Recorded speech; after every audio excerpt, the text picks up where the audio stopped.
Thank you very much, and thank you for coming. The last presentation I gave was much more abstract than this one. I'm going to talk today about the very technical realities of where we are in the legal system when it comes to challenging corporal punishment in the schools. Everything I'm going to talk about in terms of the judicial remedies or lack thereof are contained in this article, and it's on ssrn.com if you want to find it there. So I'm going to go through kind of what's happened in the judicial realm and in the legislative realm when it comes to trying to get rid of school paddling. Back in 1977, as Susan mentioned, is a case called Ingraham versus Wright. And this came out of a junior high school called Drew Junior High School in Florida. And what was happening at Drew was some administrators were walking around the school with paddles in their hand, constantly letting everyone know, you step out of line, we're going to whack you. But it was worse than that. They had a policy manual saying how many times they could hit a student and for what infractions, but they didn't abide by that either. For example, one child sauntered off the stage a little too slowly, according to a teacher, when the students were told to get off the stage after doing a play or whatnot, and he was paddled over 20 times and left hospitalized on laxatives and sleeping pills and anti-inflammatory drugs, and had 2 weeks of bed rest with ice packs all over his rear end because he couldn't even walk or go to the bathroom. So this is one of the persons who brought the lawsuit in Florida back in the 70s, which reached the Supreme Court in 77. Other students testified that some of the persons paddled, some of these young men paddled, had done nothing. That the administration just didn't like them, and they were paddled up to 50 times. So finally, for the first time, the U.S. Supreme Court agreed to grant review and to look at what was going on here and whether it constituted a constitutional violation. But before Ingraham versus Wright, we had this body of law called substantive due process. And substantive due process is different than procedural due process, because procedural due process asks, did you get a hearing? Did you get notice before the government deprived you of a right? But substantive due process asks a very different question. And the question is, we don't care how much procedure was given, can the government do what it did? And the difference, for example, is before the government takes away welfare benefits, they must give you a notice and a hearing. But the government can never cut off your hand for stealing. No matter how many trials they give you, they just can't do it because it's fundamentally at odds with any concepts of justice. So that's procedural versus substantive due process. So before Ingraham versus Wright, some courts were looking at the substantive due process issue, which has a very different test than procedural due process. And some courts were starting to look at it. It was actually remanded because of the social science saying that it was really bad for kids. And one court remanded it, but we never got to that because then the court granted certiorari in this case. 3 issues were presented to the court: procedural due process, Eighth Amendment, and substantive due process. Supreme Court can take whatever issue it wants and ignore the rest. It took procedural due process and it took Eighth Amendment, but declined substantive due process. It has never reviewed substantive due process as a constitutional violation for paddling kids in school to this day. But let me tell you what it did, because what it did in relation to the other constitutional clauses affected what lower courts are doing today under substantive due process analysis. The court first said, as Susan mentioned, the Eighth Amendment doesn't apply. If you're a hardened criminal, murder or whatnot, then you get the protection. But if you're a student who breaks a pencil in class and gets beaten, you have no protection under the Eighth Amendment. I agree with Susan, it should apply, but right now we're stuck with a Supreme Court precedent. And to me, rather than trying to, undo and try to, reverse a case, I would try to, move around it. We still have substantive due process as a claim.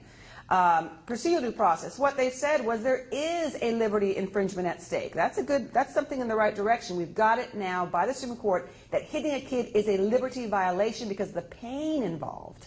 So the government can't go whacking people and hitting people without some basis. But they said, schools are open to the public, and they're not as dangerous as prisons. They're, kind of hidden from public view, and therefore there's no due process needed from a procedural standpoint for kids. You don't have to explain to the child what they did. You don't have to talk to the parent. You don't have to have a hearing. You don't have to ask students what happened. You can just take the child in and hit the child with zero procedural due process. This is what the court said. So then what happened was sort of interesting to me, because remember, substantive due process was not considered. And the court left it open to the lower courts, which I thought, left some hope, because maybe some court will look at the substantive due process issue and ask, can the state ever do this? What happened then, a case came down called Tawney versus Hall out of the Fourth Circuit. And Tawney versus Hall did allow a substantive due process claim to go forward. But what they did is really bizarre. They decided that they would look at it as an executive deprivation. So just to clarify, due process has two parts, procedural and substantive. Substantive due process has various tests depending on which branch of the government violates your rights. If it's an executive officer that violates your rights, that's called excessive force. And that assumes that some force is legal and some force is constitutional. Substantive due process violations by the legislature, in other words, challenging the state law itself for allowing any corporal punishment in schools, has a very different test.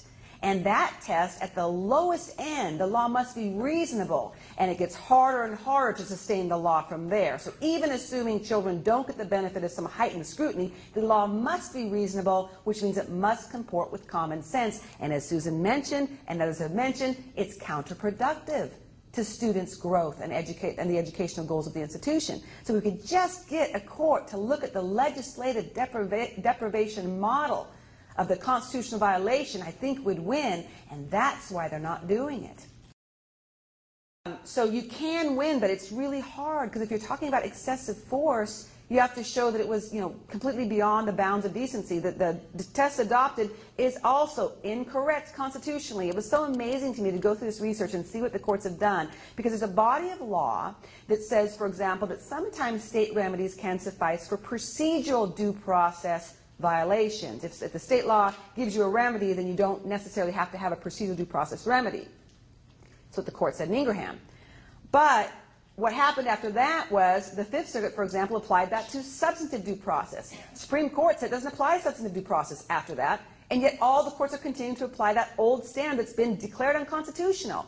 Another area, remember how the Supreme Court said the Fourth Amendment was the relevant analogy for some kind of a due process violation? Okay, great. Well, but that means a reasonable standard. That's a standard in the Fourth Amendment. Well, there's this old standard under a case called Johnson versus Glick that says the standard is shocks the conscience. You have to show the court, you have to shock the conscience of the court by what the government actor did in order to sustain your constitutional violation. But that was overruled. The court said, no, only in a riot situation must you show shocks the conscience. If there's not an emergency situation, reasonableness is a standard. That was years ago. The Supreme Court said that. Well, guess which standard is still being applied today in the public school realm?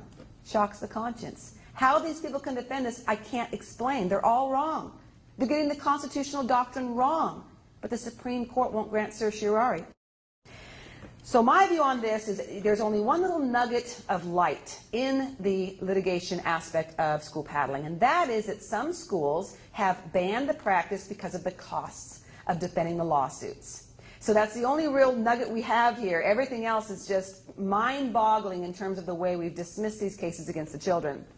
So I don't think there's really been a whole lot of efficacy in terms of litigating this case under the U.S. Constitution. Again, if the court would just look at it from a legislative deprivation of substantive due process, they would have to compare the efficacy of the law with the state's decision to uphold that law, and they will fail if anyone looks at that, but they won't look at it. And they're probably not going to look at it until the public is behind it. State legislative action has been, pretty powerful. We've got 30 states that have officially banned it, the District of Columbia, and other states who have banned it in all districts, which effectively bans it in the state. The problem again, though, is the same states that were the old slave states in the southern, the Mississippi, Arkansas, Missouri, Texas. These are the states that will not even listen to us. So there's some good news and bad news. State legislative action has been the most effective. 30 states have banned it. The problem, though, is the states that we need to ban it in, the states that have always hit the most kids, and the states that hit black boys disproportionately, they're the ones who won't listen to us. So what else do we have? Well, we have the federal legislature. So again, I think that the key may be to getting parents in other parts of the country that have already banned corporal punishment in schools to band together and put pressure on Congress, because I think the only way we're going to make any real legal action is through Congress.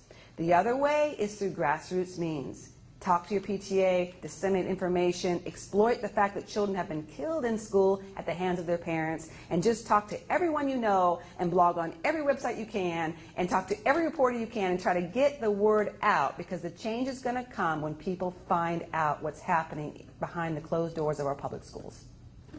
Thank you.